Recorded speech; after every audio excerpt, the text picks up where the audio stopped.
What happens when arrogance meets justice in a small town where everyone knows your name? In the quiet streets of Willow Creek, where the scent of blooming magnolias lingered in the summer air, a storm was brewing, one that would unravel reputations, expose secrets, and leave hearts shattered. This is the story of Karen Whitmore, a woman whose sharp tongue and unchecked ego led her to a moment she could never undo, and the unlikely heroes who rose to meet her in a battle of wills and righteousness. Karen Whitmore was a fixture in Willow Creek, a self-appointed queen bee who thrived on control. At 45, she managed the local HOA with an iron fist, her manicured nails clicking against her phone as she sent scathing emails about untrimmed hedges or unauthorized mailbox colors. Her blonde bob was always pristine, her smile a practiced weapon, and her voice carried the kind of authority that made people flinch.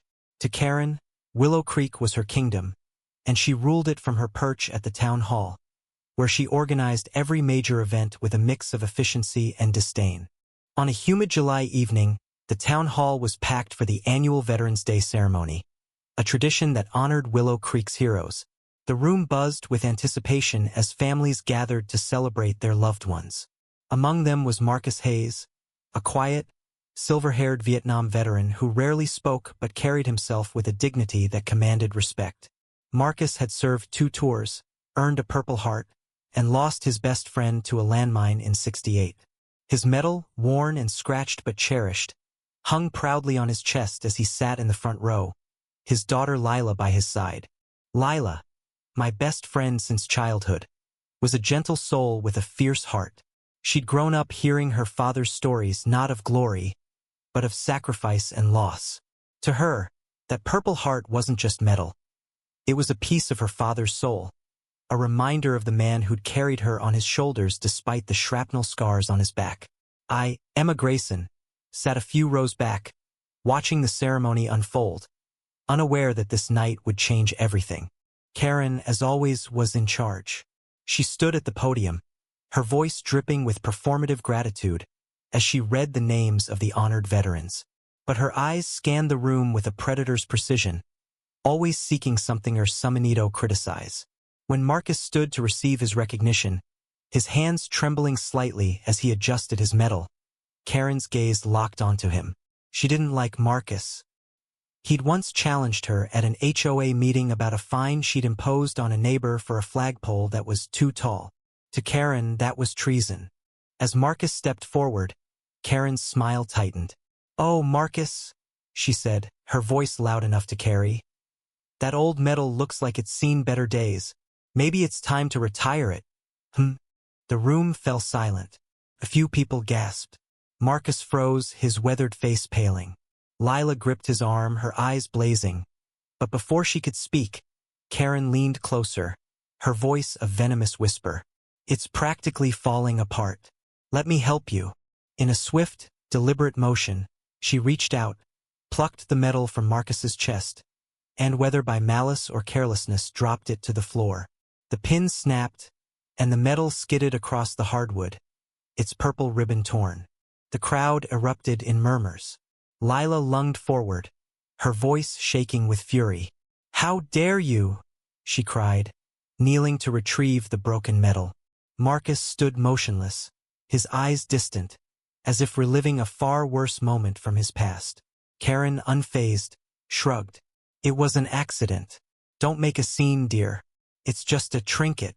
I felt my blood boil. Karen's arrogance wasn't new, but this was a line crossed, a sacred boundary violated. I wanted to storm the stage, to scream at her, but someone else beat me to it.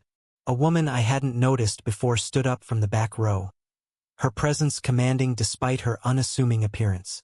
She was in her late 30s, with sharp brown eyes and a navy blazer that screamed authority. "Karen Whitmore," she said, her voice cutting through the chaos like a blade. "You just desecrated a veteran's medal in front of 200 witnesses. I suggest you start apologizing now." The room turned to her. Karen blinked, caught off guard. "And who are you?" she snapped, her tone laced with disdain.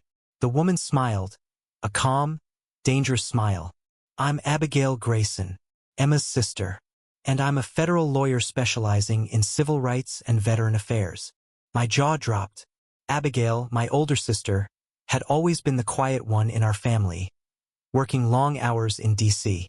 I knew she was in town for a rare visit, but I hadn't expected her to be here tonight. She'd slipped in late, unnoticed until now. Karen's face paled, but she doubled down. This is a small-town matter. You have no jurisdiction here. Abigail stepped forward, her heels clicking on the floor. Oh, I beg to differ. That medal is a federally protected symbol of service. Destroying it, intentionally or not, is a violation under Title 18 of the U.S. Code. Would you like me to quote the statute? The crowd was riveted. Karen opened her mouth, then closed it, her confidence crumbling. What no one knew except Muaz that Abigail wasn't just a lawyer. She'd spent years advocating for veterans, driven by our grandfather's stories of his own service. She carried his dog tags in her pocket, a talisman of her purpose. This wasn't just a legal matter to her. It was personal. As Karen stammered, Abigail turned to Marcus. "Mr. Hayes, may I represent you in this matter?" she asked softly. Marcus, still shaken, nodded. Lila clutched the broken medal, tears streaming down her face. The twist came in the form of an unexpected ally. Tom Carver, the town's reclusive librarian. Tom, a wiry man in his 60s with a limp from an old injury, had been sitting quietly in the corner. He stood now, his voice steady but laced with emotion. "Karen," he said, "you've gone too far. That medal isn't just Marcus's. It represents all of us who served." The room turned to him, stunned. Tom had never spoken of his past, but now he rolled up his sleeve, revealing a faded tattoo of an eagle and the words, Semper Fi.